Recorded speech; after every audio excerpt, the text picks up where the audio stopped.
Interwebs!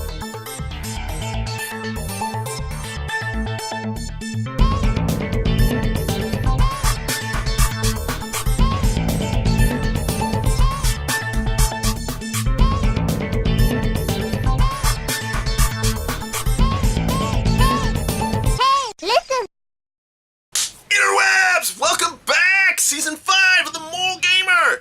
Alright, yes, we're into Season 5. And yes, before people actually start complaining, yes, I skipped a season. Yes, I did have Season 4.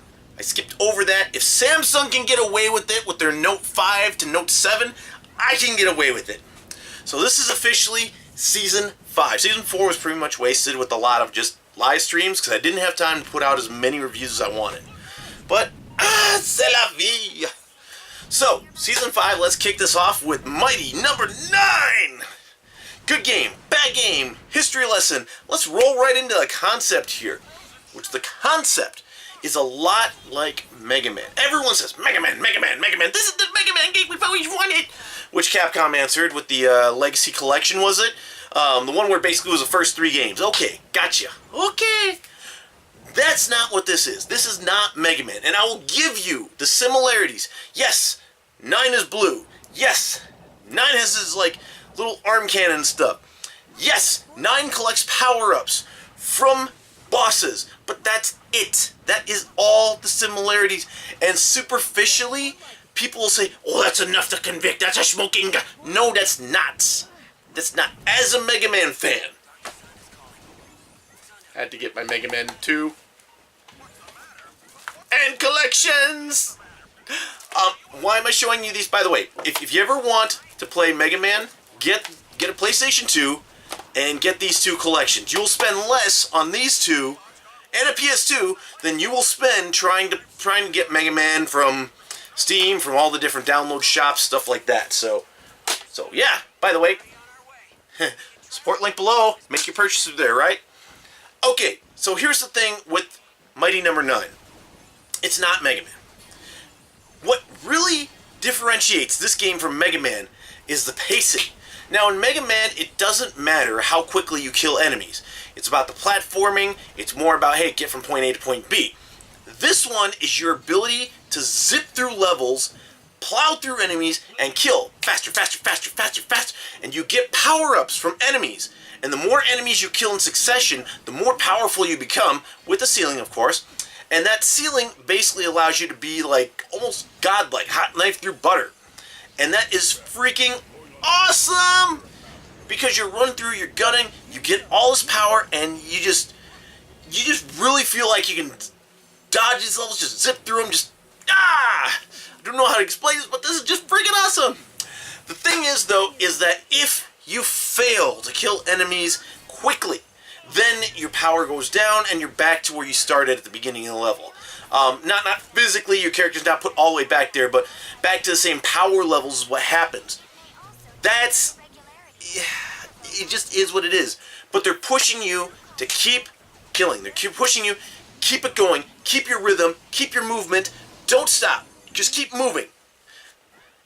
That's a huge difference between Mega Man and Mighty number 9.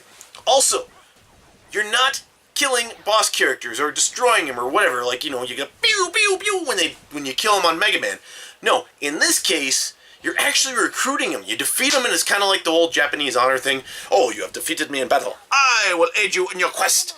No, it's not quite that, but it feels like that. At least from my from my perspective, that's what it feels like, right? So every time you down an enemy, he will give you a special skill. You can take that special skill into the next level and then use that, not actually on the boss character. It's not like the round robin like Mega Man, where you say, okay, ice weapon on fire dude, electricity weapon on ice dude. Wait a minute, I got the fire weapon. I can go after the leaf dude. I can use the leaf dude on, I don't know, whatever. I don't remember what Woodman's shield is good against. But at any rate, though, it's not like that. It's more like, hey, I just got the sniper weapon. That's going to help me defeat enemies on this next level and kill quicker. And using different combinations of the moves that you get from the weapons that you get from the enemies, that's going to help you kill faster, more effectively, and gain more strength in less time. So it's all on how you use what you've got. Plus, during a level, if you've downed a previous villain, okay, if you've downed one of the bosses, he will assist you in special levels. So, like the air dude, when I'm sitting there and I'm playing on the fire level, I already defeated air dude. He comes in and he helps me out. He helps me out by keeping things from falling on me. It's like, sweet, thank you, sir. And that's just the way it is. Every character you down is going to help you somewhere on another level. And so it behooves you to do levels in an order, but whoever you start with, doesn't matter who you start with, whoever you choose to start with, that's going to determine what the next level probably should be, and they even give you a debriefing on the next level. So the characters will tell you, the bosses you've defeated will tell you, hey, you're going to want to know this about the next level. Bravo. That's not Mega Man. That's not Mega Man. Ultimately, though, when you're fighting bosses, boss battles are going to be a matter of your wits, your reflexes against the boss. So once you start to notice the patterns, it gets a little easier, but the boss battles, even on the normal skill level, are not easy. They're not easy in the slightest. In fact, it took me quite a bit to try and figure out how to beat this fire dude here. He's the hardest of the bunch, and he is the one that just totally creams you until you get him down. So, concept-wise, is this different enough from Mega Man? And I would actually give it, I'm going to say a 3 out of 5. Why am I going to say a 3? I think the new mechanics are great.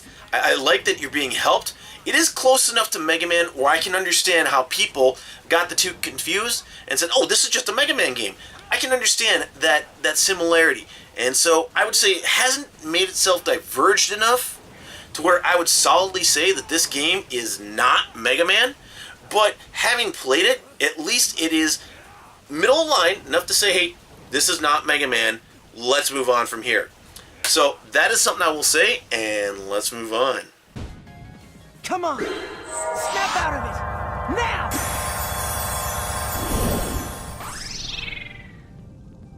Beck, is that you? Alright, so let's talk plot of Mighty Number 9. Because Mighty Number 9, the story, right?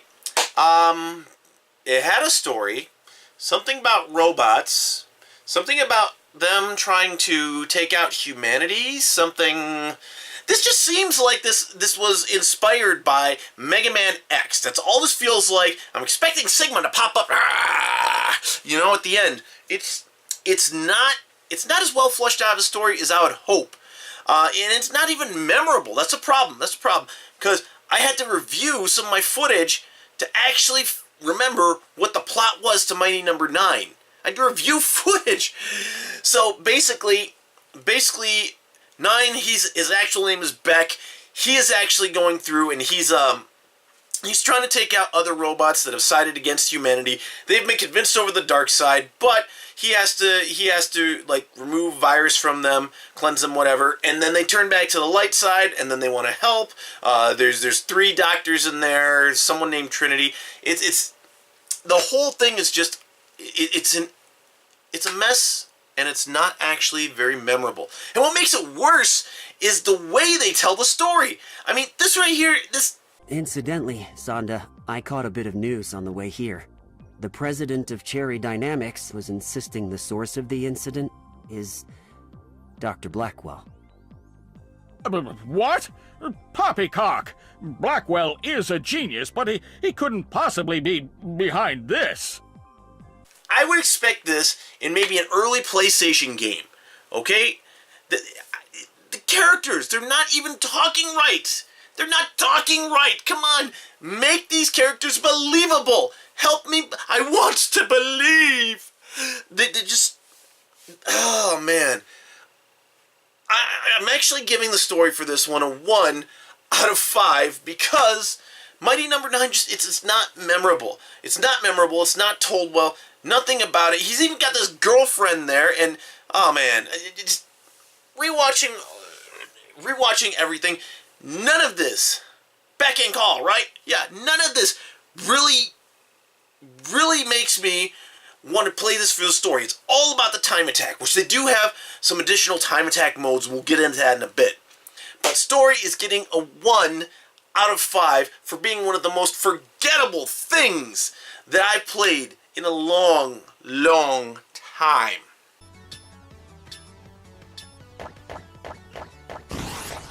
Alright, so gameplay. Gameplay is, again, this is where this feels a little bit like Mega Man. And the reason is because it's like a page out of X. You have a dash button, you have a jump button, and you have your fire button, your attack button, whatever you want to call it. Right? And so Beck has those abilities, but that's the superficial, guys. That's the superficial.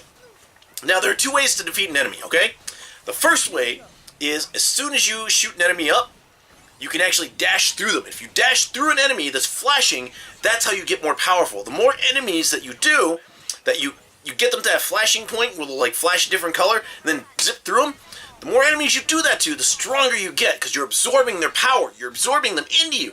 And you can get that rolling thunder where you're just more powerful and you just like can start shooting things and having like one hits knocks them into that flash mode and you can keep going, keep going, keep going. Downside is that sometimes a game wants to screw you. And when they do that, they'll slow you down, put kind of a desert of enemies. There's no enemies there, so by the time you actually get to the next enemies, you've already wasted out all your power, which sucks. But in addition to the power-up and stuff like that, you can find power-ups by destroying boxes, by finding stuff laying around. A little flip-top guy will come up and he'll give you power-ups as well. So this is actually, because of these power-ups, that's what changes it to feel like a different game, more so than Mega Man. Now, the thing I will mention, though, is if you fail at a level multiple times, it'll go into what I call You Suck mode. And it'll start to actually give you power-ups to help you along your way, with hopes that you might be able to get further through the level, even though it's like, you kinda suck here, buddy. You need all the help you can get. So, You Suck mode, yeah, not great, but, you know, at least it helps novice players through the more difficult parts of the game. Boss battles. Boss battles were very different from your Mega Man games.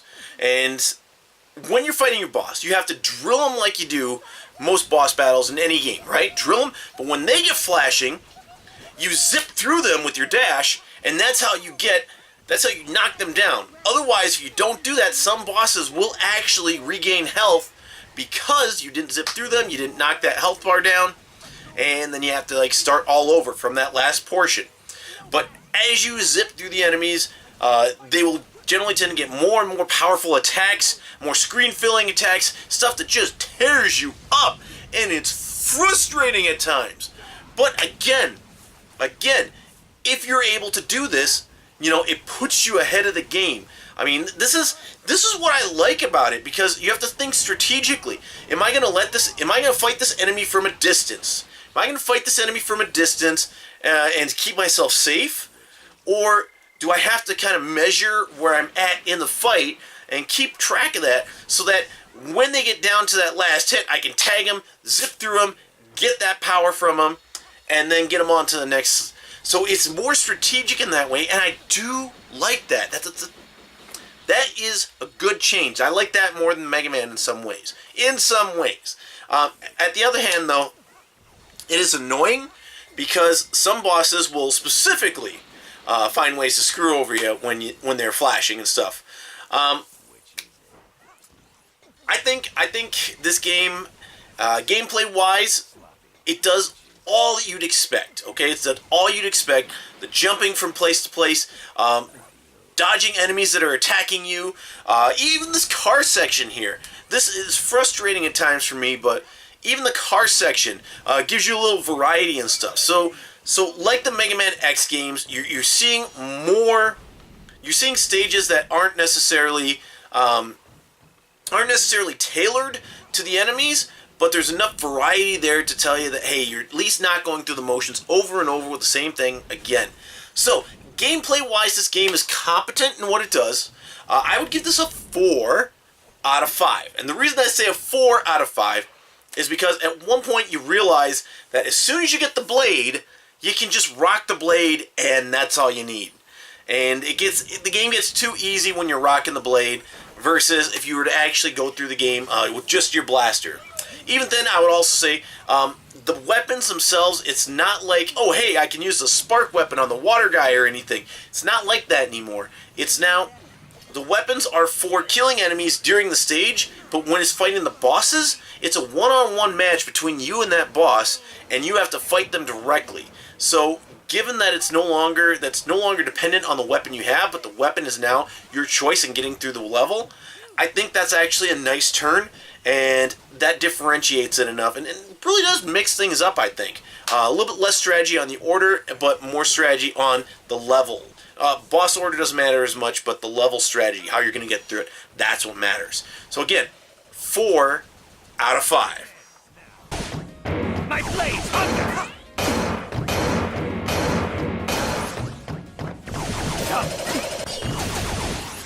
Okay, modes. Yeah, modes. How do I want to say this here? Modes on this are okay. You got your standard, which is your story, basically your, I don't know what you want to call it, your standard story, play through the game type mode.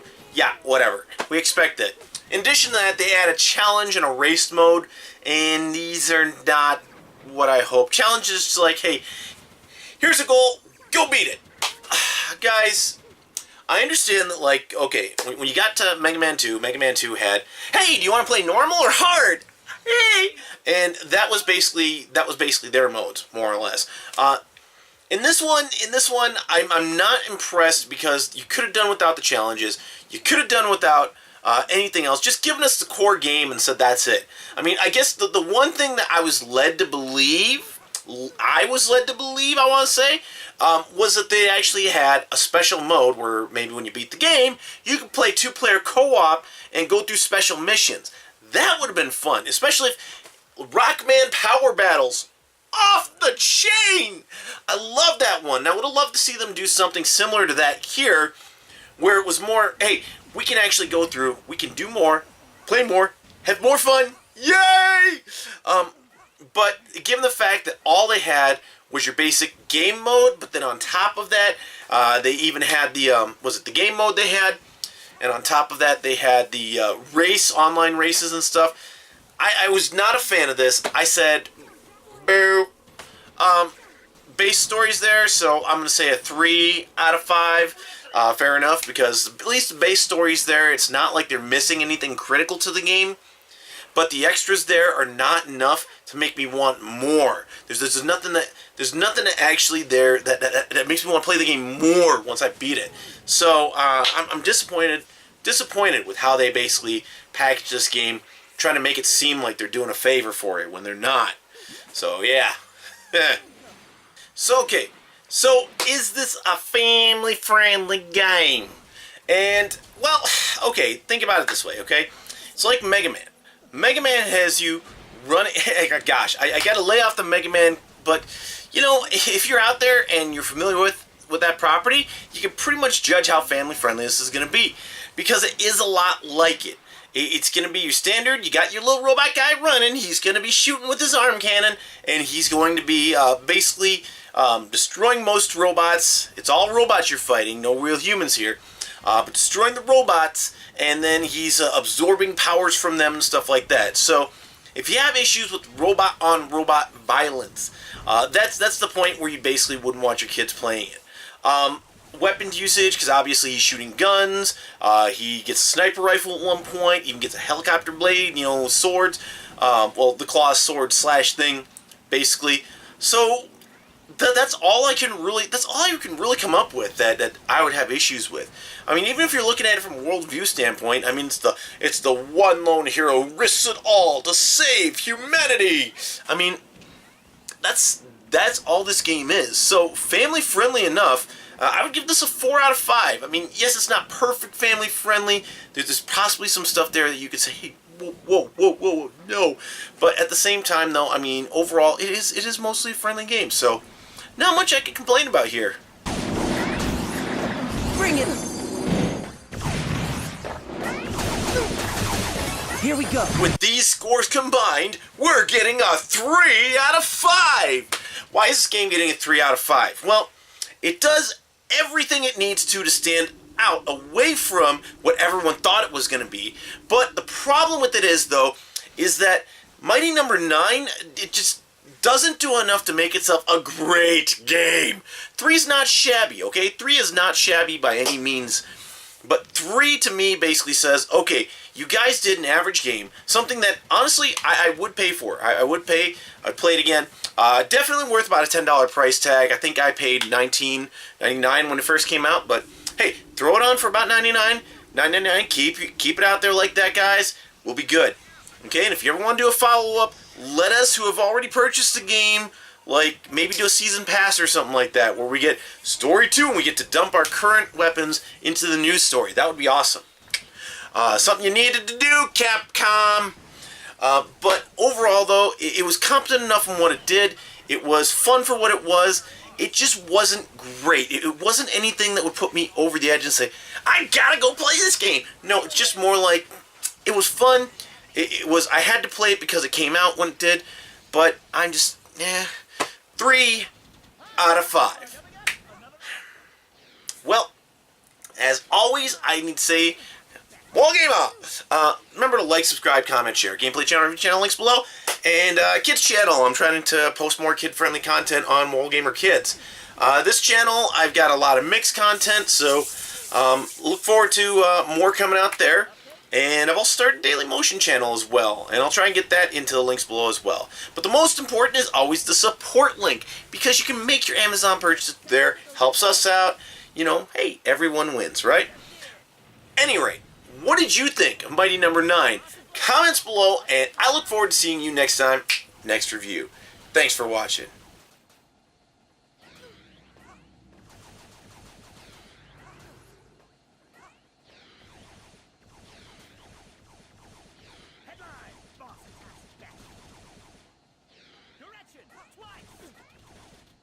Local boss at large. Update, found him.